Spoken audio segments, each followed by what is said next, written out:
much for choosing KLBK News. I'm Terry Furman. We start with some developing news tonight with a story on the Texas Tech campus. After an attempted assault, it's the second attack directed at a student in the last 2 days. The Texas Tech Police Department reported that it happened tonight just before 7 in the Wallgates parking lot. And that's where we find KLBK's Emily Harrison now.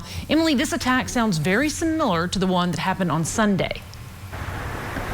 Terry, unfortunately, it does. The attacker asked the student for directions and then attempted to assault her. Tonight's attacker is described as a small Hispanic man weighing around 140 pounds, apparently 6 feet tall, and was wearing dark clothing, has dark eyes, and has long sideburns. This is a picture that Texas Tech sent out on Sunday of the released suspect from that attack. That attack happened on the south side of Coleman Hall.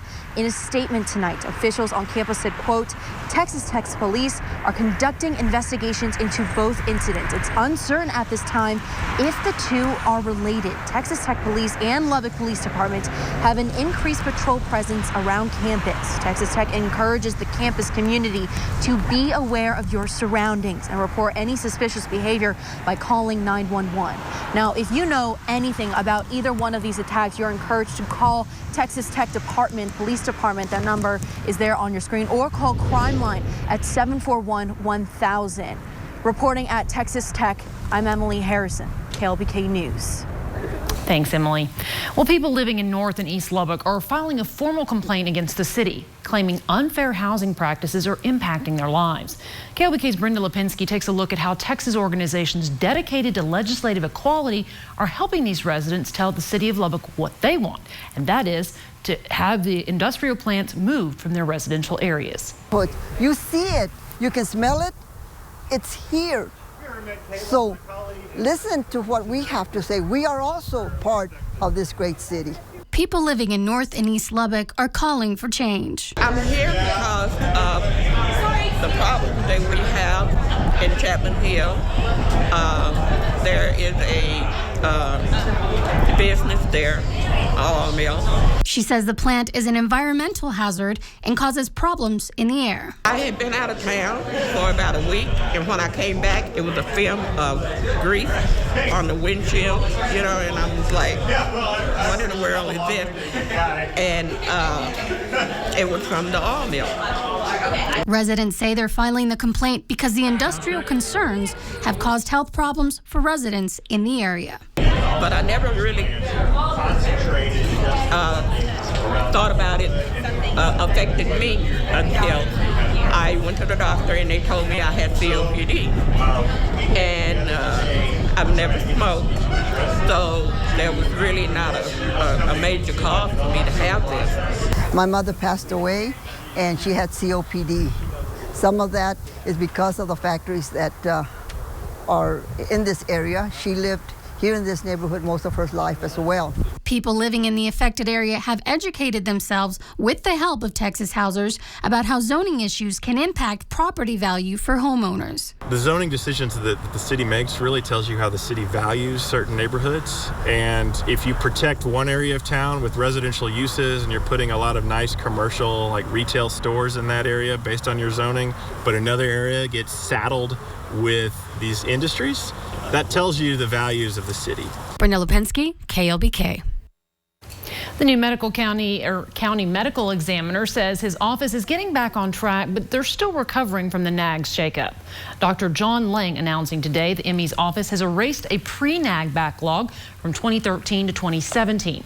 Dr. Lang says there's a verbal agreement between Lubbock County and NAG to receive biological material back from the company and those 192 autopsy reports that families are still waiting to get their loved ones' death certificates. But Dr. Lang says there's still no timeline on how long that process will take. As soon as they come in, I've told the families I'm going to put on the coffee and pull an all-nighter to get them done. Absolutely. But overall, things are working very well. I'm trying to process all the paperwork as quickly as possible, and any current autopsy reports that come in, I complete the death certificate within 24 hours. There is no current backlog, nor will there ever be a backlog. Remains that need autopsies are still being sent to Tarrant County, but Dr. Lang says the bodies are back in Lubbock in less than 24 hours. Juan Carlos Gallardo is facing life in prison for the murder of his girlfriend, 28-year-old Yvette Ellis, in 2017. Gallardo was convicted this past Friday, and today his lifelong sentence was handed out after Ellis's 8-year-old son testified against him. Our Emily Harrison has been following this story and was there at the courthouse. What I told the jury was you get more truth out of 20 seconds of testimony with that kid than the 3 hours of interviews with Mr. Gallardo. Then, 5 years old, Ellis's son was there when his mother was shot. Let him know what the situation calls for. You know, it's time to be brave. The truth from what you remember, the truth is always okay. Truth was apparent in his voice, his expressions. Yvette Ellis was killed in January 2017. Officers discovered her body on the kitchen floor. The type of murder that it was, the physical realities of the scene and her death, children having to watch it, her mother not having to raise these kids, I confidently asked for a life sentence. Gallardo, her boyfriend, told detectives it was an accident, an argument with a gun that accidentally went off. But prosecutors say that's not what happened. Police upgraded the charge from manslaughter to murder probably within 12 hours, I would think. Anytime you're dealing with someone who's done something that's that vicious, they're never going to tell you what the emotional driver was or what the real reason that happened. Ultimately, the judge agreed, sentencing Gallardo to life in prison, describing Ellis's murder as an execution. I don't expect that he ever will admit what he did, so it's not a problem. The crime scene work was really good. The autopsy was apparent as to what had happened. Emily Harrison, KLBK News. DPS working closely to find out more information about a body discovered in the median of a highway Sunday. The body of a man was found lying there on U.S. Highway 87, about a quarter mile from the Lubbock County line, around 8 on Sunday morning. Right now, DPS has not determined who the victim is or how old he is, but they are checking closely to see if there was any foul play involved. It's hard to determine that. To determine if there was something that, might be suspicious that happened right now. The story definitely does sound kind of weird. The Texas Rangers are currently leading this investigation, but DPS wants to remind you that if you do see something suspicious on the roadways, call 911 immediately. 33-year-old Cassidy Reinhardt died in a rollover in Wolford last night. Wolford police tell us that her car went off the road and hit a guardrail as she was going down 6282 near the Loop overpass. They're not sure yet what caused the crash, but no one else was in the car with her. Local attorney John Gibson announcing today that he's throwing his name in the hat and running against John Frullo in the race for Texas House District 84. Originally from the Houston area, he moved to the Hub City in the 1990s to attend Texas Tech Law School. He then married and began his family. He and his wife Deborah have 2 sons.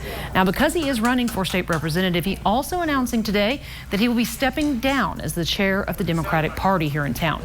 The Texas primaries will be held on March the 3rd. A new Texas law requires all counties to undergo election security assessment ahead of the 2020 presidential election. But state data shows that not all counties are participating. Counties have until the end of the year, which is just 3 more weeks away, to initiate the security assessment. The deadline to complete it is the end of July. KLBK's Wes Rappaport shows us how many are running behind schedule. We want to make sure that we have the counties assessed as soon as possible, the remediation process as far advanced as possible before the general election in 2020. Okay, so let's start with Texas's 254 counties. According to the Texas Secretary of State's office, 59 of them have completed the election security assessment. 8 are still in progress and 119 are in the queue. That leaves 68 counties that have yet to start this process. It's a stem to stern, complete, comprehensive look at election security, both cybersecurity as well as physical security measures. Because we had done that assessment, we were prepared for the what if. Potter County's elections office had recently wrapped up its election security assessment last year when the county was hit with a ransomware attack. With what we were advised to do, along with some proactive measures that we are continuing to take, it has set us up to be in a great place for the primaries. The State Elections Division says the assessment is almost as much about easing fears as it is identifying weaknesses. People need to know that Texas is taking proactive steps to make sure that their elections are secure and transparent and that they can have confidence in their election process. In Austin, Wes Rappaport, KLBK News. Houston Police Department commanders and officers arrived Monday morning to escort the body of Sergeant Chris Brewster to the funeral home. 32-year-old Sergeant Chris Brewster was shot responding to a call on Saturday. A woman reported her boyfriend was assaulting her and was armed. Brewster spotted the couple while on patrol, and when he approached them, he was shot multiple times. Even as he was hit, authorities say he was still able to radio for help. He was then taken to the hospital where he later died. The NRA doesn't like the fact that we want to take firearms out of the hands of boyfriends that abuse their girlfriends. And who killed our sergeant? A boyfriend abusing his girlfriend. So you're either here for women and children and our daughters and our sisters and our aunts, or you're here for the NRA. Brewster leaves behind his wife, parents, and sister. The entire incident was captured on his body camera, but authorities have not yet released that footage. The suspect is identified as 25-year-old Arturo Solis. He was arrested with a semi-automatic pistol. Solis is charged now with capital murder. And 3 men are accused of killing a key witness in the Amber Geiger trial. Joshua Brown was Geiger's neighbor. He testified in the trial against the former Dallas police officer. The grand jury is now indicting 3 men, Jacarius Mitchell, Michael Mitchell, and Thaddeus Green, for shooting and killing Brown in October. The indictments also say the men robbed Brown after the shooting. Authorities have not said whether there's any connection between Brown's death and his testimony, though, in Geiger's trial. Geiger claims she thought she was in her own home at the time and thought that Jean was a burglar. The judge sentenced her to 10 years in prison.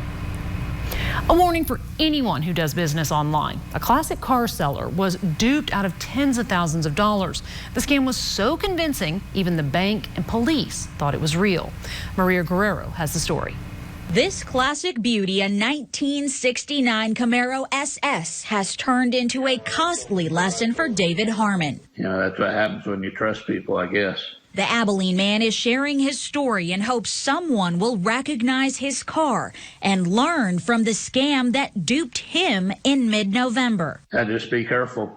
Whenever somebody gives you a cashier's check, it's not as good as it used to be. Harmon says he was selling the muscle car on a classic car website when a man claiming to live in Grand Prairie came forward, eager to buy. I actually wasn't going to sell it, and then he was telling me that his dad was getting ready to retire from Lockheed Martin, and his dad really liked the vehicle, and he wanted to surprise his dad and buy it for him.